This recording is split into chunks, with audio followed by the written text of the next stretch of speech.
아름다운 세상을 만들기 위해서 이 방법밖에 없습니다.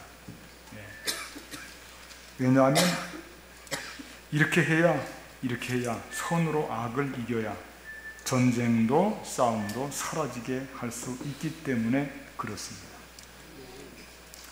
만일 누가 나를 한 대 때리면 맞고 가만히 있을 수 있는 사람이 있을까? 누가 나를 이유도 없이 때리는데요. 치고받고 금방 싸움이 일어날 것입니다. 사람에게는 그 마음속에 누구나 다 어린아이도 마찬가지입니다. 보복심이라고 하는 것이 있거든요. 소위 보복의 심리학이라고나 할까요? 그래서 그 마음속에 누가 나를 치면 네가 나를 쳤어? 나를 무시했어? 나를 욕보였어? 나한테 한번 당해볼래? 이래서 싸움이 일어나고, 개인적으로는 국가나 부족에서는 그래서 전쟁이 일어나는 것입니다. 전쟁 연구가들에 의하면 전쟁의 가장 큰 원인을 제공하는 것이 뭐냐? 물론 탐욕일 수 있죠. 그런데 탐욕에 앞서서 명예회복 차원의 보복, 원수갚기, 그것 때문에 전쟁이 꼬리를 물고 계속해서 일어난다고 하는 연구 결과가 있습니다. 그만큼 이 보복심이라고 하는 것은 개인이나 집단 모두에게 도사리고 있는 어둠의 세력의 근거입니다. 보복. 그러므로 이런 보복 심리를 극복해야 됩니다. 그래야 세상이 아름다워지는 것입니다. 최소한 이 보복 심리만 없어도 세상은 살만합니다. 그리고 이 보복 심리에 대해서 이미 하나님께서는 우리에게 경고의 말씀을 하신 적이 있습니다. 진작에 창세기 보면 거기 라멕의 노래가 나오거든요. 라멕이라는 사람이 이렇게 노래를 했습니다. 여러분들 들어보십시오. 라멕이 아내들에게 이르되 아다와 실라여 내 목소리를 들으라. 라멕의 아내들이여 내 말을 들으라. 나의 상처로 말미암아, 라멕이 조금 상처를 받은 거죠. 내가 사람을 죽였고 자기는 조금 다쳤는데 사람을 죽였으니까 엄청 크게 갚아준 겁니다. 나의 상함으로 말미암아 소년을 죽였도다.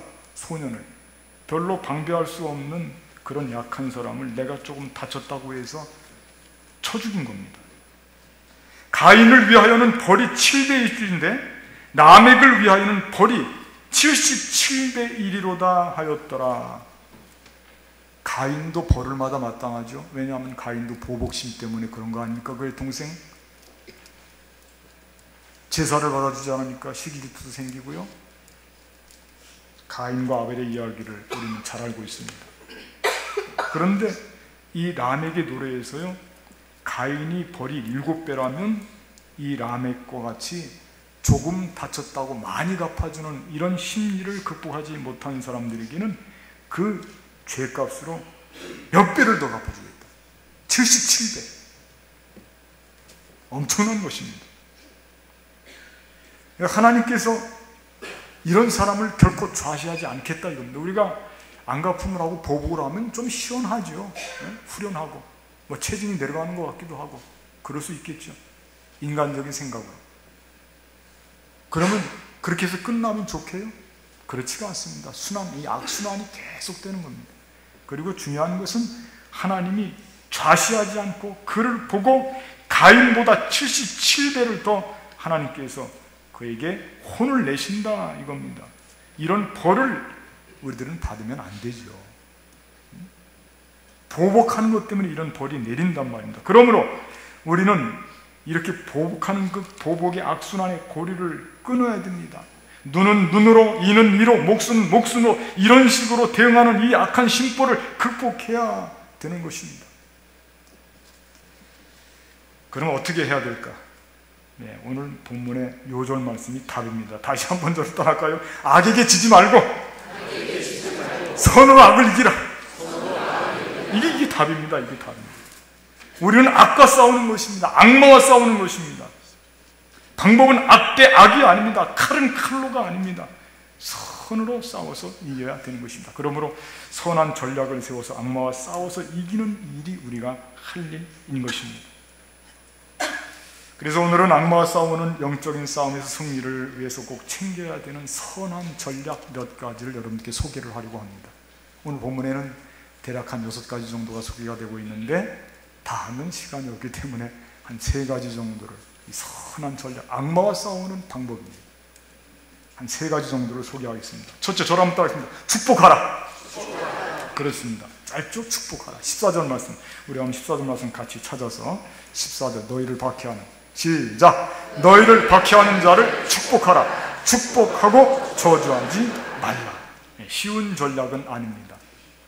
박해하는 자를, 미워하는 자를, 이 사람들을 미워하지 않는 것도, 어쩔 수 없이 미운 마음이 드는데 그거를 극복하는 것도 어려운데, 한 발 더 나가서 미워하는 정도가 아니고 축복을 하라고 그러니까 이거 얼마나 어려운 일입니까? 미워 죽겠는데 축복을 하라고요. 그러나 깊이 생각해보면, 그러나 이 전략은 최고의 전략입니다. 우리가 미워할 사람에게 축복을 하면 악한 사탄, 마귀, 악마가 꼼짝 못합니다. 악마는 끊임없이 우리 마음속에 뭐를 심어주려고 하느냐면 증오와 원망과 저주와 이런 것들을, 절망과 이런 것들을 심어주려고 그러거든요. 그런 마음이 있어야 자기가 마음대로 부리거든요. 그런데 그거 반대 방향으로 가는 거예요. 증오하고 원망하고 저주하지 않고 끊임없이 우리가 축복하는 거예요. 축복하는 거예요. 그러니까 악한 사탄 마귀가 우리를 함부로 하지 못합니다. 우리를 포로로 삼아서 자기 도구로 사용하려고 그랬다가도 우리 마음속이 흔들리지 않고 증오하고 저주하고 그런 마음이 생기려고 하다가도 그때 이 말씀을 붙들고, 아니야, 나를 아무리 괴롭혀도 나의 원수라 할지라도 내가 축복해야지. 그렇게 우리가 다지게 되면 우리는 악마와의 싸움에서 이기게 되는 것입니다. 악마는 우리에게 너는 그를 미워해라, 너는 그를 저주해라, 이런 주문을 거는데 그런 주문에 빠지면 안 돼요. 여러분, 우리가 사람을 미워해서는 안 돼요. 사람이 미운 게 아니고 뭐가 믿습니까? 죄가 믿지. 그런데 우리 현실을 보면 참 그런 분들이 있어요. 어떤 분들은 자랑 삼아 이야기하는 분들이 있어요. 나는 한번 난 찍으면 그건 끝이야. 나 그런 이야기 들으면 막 덜덜 떨린다니까요. 찍힐까봐. 어째 그런 말을 그렇게 자신있게 합니까? 한번 찍히면 끝이에요. 거기다가 조금 미안한데 나는 내가 한번 좋아하면 끝까지 좋아해. 그건 좋아요. 좋아. 그러지 마십시오. 사람은 살다가 보면 어떠한 환경을 만날지도 몰라요. 소위 정치하는 사람들처럼 어제 적이 오늘의 친구가 될 수도 있습니다. 하나님이 우리 사람을 만드셨잖아요. 그것도 만물의 영장으로. 사람 모두에게는 하나님의 형상이 있단 말입니다. 근데 내가 누군데 말입니다. 하나님의 걸작품을 향해서 내가 저주를 하고 미워해야 되겠습니까? 그가 잘못한 그 죄 때문에 그 죄를 우리가 교훈하고 죄를 훈계하고 죄를 물리치려고 하는 것 이상으로 가면 안 된다 이거예요. 저주하면 그 저주는 반드시 그에게 작용을 해서 그가 정상적으로 살지 못하고 죽어요. 죽어. 저주를 하면. 천사는 저주하지 않아요. 여러분들 단어 조합할 때 천사의 저주 그런 거 들어봤습니까? 누구의 저주 그럽니까? 악마의 저주 그러지. 영국 북부에 나무를 심었는데 12그루를 심고 그 나무에다가 이름을 다 댔답니다. 예수님의 제자들의 12제자 이름을. 베드로, 안드레, 야고보, 요한, 빌립, 바돌로메, 도마, 마태. 근데 거기에 12제자 중에 누가 있냐면 가룟 유다도 있잖아요. 12나무 잘 심었는데 잘 자라고 있는데 사람들이 지나가면서 이 나무의 팻말을 보고 여기 가룟 유다 나무 있네? 이런 가룟 유다, 이 못된 놈. 지나가는 사람마다 그 나무가 무슨 죄가 있어요? 응? 그러고선 저주를 했대요. 나중에 보니까 12나무 중에서 한 나무는 죽었어요. 죽었어. 나무가 11그루밖에 없는 거예요. 그런데 여러분, 저주를 하면요 상대방도 죽지만은 나도 죽어요. 누가 먼저 죽을지는 아무도 몰라요. 내가 먼저 죽을 수도 있어요. 여러분들.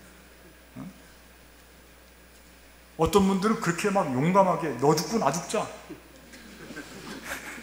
너 죽고 저주를 해서 너도 죽고 나도 죽자. 참말로 그런 일은 있어서는 안 될 줄로 믿습니다. 축복을 해야죠. 축복해야 너도 살고 나도 살고. 아픈 일이 있어도 특별히 우리가 신앙생활하면서 우리를 핍박하는 분들을 향해서 축복해야죠. 최초의 집사 스데반 집사님 보십시오. 여러분들 축복을 넘어서 용서했지 않습니까? 예수님 본받아서. 아버지, 저들은 자기들이 하는 일을 알지 못합니다. 자기에게 돌멩이 들고 돌멩이로 쳐서 피가 흐르고 돌멩이 무덤이 되어서 죽어가고 있는 그 스데반 집사님 저주하지 않았어요. 축복했습니다. 그 축복의 역사가 놀라운 역사를 만들어냈어요. 그 자리에 누가 있었느냐면 그 자리에 사울이라고 하는 청년이 있었거든요. 그 사울이 그 마음속에 그 모습이 아마 그는 평생 지워지지 않았을 겁니다. 그래서 그는 결국은 회심자가 되었고 유대교회에서 그리스도인으로 변해서 예수님을 체험하고 최고의 복음 전파자가 됐습니다. 그게 축복의 결과인 줄로 믿습니다. 축복해야 되는 거예요. 사탄은 우리로 하여금 저주하게 만듭니다. 우리 마음을 엉망으로 만들어 놓습니다. 입을 삐죽이게 만들고 사람들 모두가 다 보는 대로 말이죠. 교회에서는 저주가 있어서는 안 돼. 누구 미워하는 일이 있어서는 안 돼. 가정도 마찬가지입니다. 우리가 함께 살아가는 모든 사람들을 향해서 그들이 저지른 잘못이 있다면 그 잘못에 대해서는 꾸중하고 잘못이 더 이상 발생하지 않기 위해서 조심을 해야 되겠습니다만, 사람을 미워하고 저주하는 것은 그건 틀림없이 악마의 전략이거든요. 그 악마의 전략에 대항해서 싸우는 방법은 뭐냐? 그 저주를 축복으로 바꿔야 될 줄로 믿습니다. 축복을 계속하지. 그 축복은 그에게도 축복이지만 나에게도 축복이에요. 부메랑 효과가 있다니까요. 축복하는 자의 삶은 축복이 넘치도록 충만해집니다. 두 번째 저를 따라하겠습니다. 공감하라. 예, 그렇죠. 공감하라. 공감한다고 하는 것은 동정심, 같은 감정을 갖는다 이거예요. 슬플 때 같이 슬퍼하고 기쁠 때 같이 기뻐하고. 15절 말씀 같이 한번 읽어볼까요? 즐거워하는, 같이 시작. 즐거워하는 자들과 함께 즐거워하고 우는 자들과 함께 울라. 아멘. 그렇습니다. 공감, 동정심, 이것도 역시 악마와 맞서 싸우는 데 있어서 아주 요긴한 전략입니다. 악마는 우리 심령을 어찌하든지 기계처럼 강팍하게 만들려고 아주 호시탐탐 노리고 있습니다. 우리의 따뜻하고 부드러운 마음을, 이걸 딱딱하게, 우리 심장도 딱딱하게 되면 간경화 아닙니까? 그 사람이 구실을 못하는 거예요. 어려워요. 병들어요. 힘들고 지쳐요. 사탄은 우리 마음을 언제나 강팍한 마음으로 만들려고 계속해서 공격의 활을 쏘고 있는 것입니다. 그러니까 우리 마음을 빼앗기서는 강팍한 마음이요 돌려야 됩니다. 저 옛날 애굽이 말이죠, 이스라엘 백성 히브리 사람들이 애굽에서부터 출애굽을 해야 되는데 그 바로가 마음이 강팍해가지고 내놓지를 않습니다. 계속 부려먹으려고. 그때 하나님께서 10가지 재앙을 내리지 않습니까? 강팍한 마음을 가지고는 성공할 수가 없어요. 강팍한 마음을 가지고는 아름다운 세상을 만들 수가 없습니다. 마음이 좀 부드러워야 돼요. 정이 있어야 된다 이거예요. 정이 있어야 된다. 도시 사람들은 이 정이 없어요. 정 좀 가지세요. 정. 마음을 좀 부드러운 마음으로, 같이 울어야 될 때 울고요, 같이 기쁠 때 기쁘고요. 그래야 그게 인간의 모습이지. 내 옆에서는 지금 누가 사람이 죽어가는데도 쳐다보지도 않고 내일 뭐 마치 기계 보듯이 말이야. 컴퓨터 보듯이. 컴퓨터 잘못됐어? 기계화되어서. 사람은 로봇가 아니잖아요. 감정이 있지 않습니까? 좋은 감정, 아픈 감정, 슬픔을 느낄 수 있는 감정. 그거를 잃어버리면 그건 안 되는 겁니다. 그런데 사탄은 그것을 다 잃어버리게 하고 돌처럼 붙게 하고 기계처럼 사람을 살게 하는 거예요. 일이 중요한 게 아니에요. 일 조금 부족해도 괜찮아요. 우리 마음을 강팍한 마음으로 몰아세우는 일은 없어야 될 줄로 믿습니다. 우리 마음이 부드러워야 돼요. 교회에서, 여러분들 교회 나오면 교회에서 봉사할 때 마음 다칠 것 같으면 차라리 그런 일은 안 하는 게 좋아요. 왜? 우리 교회 와서 우리의 딱딱한 마음을 녹이고 우리 마음을 새롭게 건강하게 다시 회복시켜서, 그래야 또 일주일 동안 세상에 나가서 그런 마음으로 모든 어려움을 대응하고 승리하는 삶으로 나아가죠. 그런데 제가 곰곰이 생각해 보니까 우리가 이렇게 아픈 일을 같이 하는 것, 슬플 때 같이 눈물을 흘리는 자와 함께 우는 자들과 함께 우는 것도 어렵고 중요한 일이긴 한데요, 좀 더 생각해 보면 즐거워하는 자들과 함께 즐거워하는 것이 더 어려운 것 같아요. 슬픔 같이 나누는 거는 그건 노력하면 돼요. 근데 이상하게 본능적으로 누가 좋은 일을 당하면 같이 즐거워해주고 박수를 쳐줘야 되는데 이 마음이 꼬부라져서 이상하단 말이에요. 참 꼬부라졌어요. 그래갖고 처음엔 비슷해요. 처음엔 소나타 타고 다니, 소나타 딱 타고 다니. 소나타도 고급차입니다. 근데 어느 날 40평대 아파트를 샀대요. 그러더니 차가 외제차로 바뀌었어. 교회 마당에 세워놓으니까 삐꺼번쩍하네. 그 다음부터는 차만 미운 게 아니고 차 주인도 밉네. 그냥 보면 입이 쫙쫙 들어가요. 그냥. 지가 뭐. 시기 질투. 하이하이 해줘요. 차 좋은 거 샀네. 조심해서 잘 타라. 집 좋은 거 샀구나. 성공했어. 축하해. 나도 성공하기 위해서 나도 기도하고 열심히 노력할게. 잘 되는 일 앞에서 우리가 손뼉을 쳐주고 박수를 쳐주고 격려를 해주고 칭찬 아끼지 마십시오. 칭찬. 교회에서는 교회 오면요, 세상에서 칭찬받지 못하던 사람들이 교회 오면 칭찬 좀 받게 해 주십시오. 좀 교회에서만큼은. 제가 목회를 하면서 말이에요, 우리 교회 일 아니에요. 다른 교회 일이에요. 다른 교회에서 목회를 했어요. 칭찬하는 게 제일 어려워. 왜? 칭찬하면 여러분들이 입이 삐죽삐죽거리는 분들이 엄청 많아. 그리고 꼭 한다는 이야기가, 목사님 옛날에 그 사람 어떤 줄 알았어? 옛날 걸 제가 왜 알아야 됩니까? 옛날 걸 왜 알아야 돼? 지금 잘하면 됐지. 새술이 되는데 새푸대에 담았는데. 칭찬하는 거 거부감을 갖고 꼭 이렇게 마음이 꼬부라져.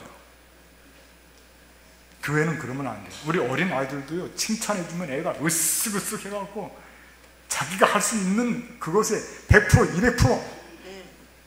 우리 교회도 마찬가지입니다. 칭찬이 확 뽑히면 우리 교회가 할 수 있는 것보다 훨씬 하나님께서 큰 일을 허락하시고 그 일도 하나님의 능력으로, 은혜로 감당하게 될 줄로 믿습니다. 칭찬 안 하고 자꾸 쭈그러뜨리니까 쭈그러지는 거예요.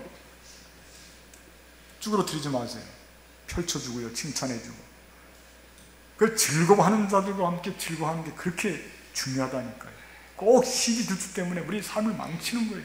사울 보십시오, 여러분들. 사울 얼마나 훌륭한 사람이었습니까? 다른 사람보다 이 어깨 하나가 더 잘생겼어요. 아주 일도 처리를 잘하고 인정받는 그런 왕이었는데, 이스라엘의 초대 왕이니까 언제나 초대는 첫 번째는 중요한 겁니다.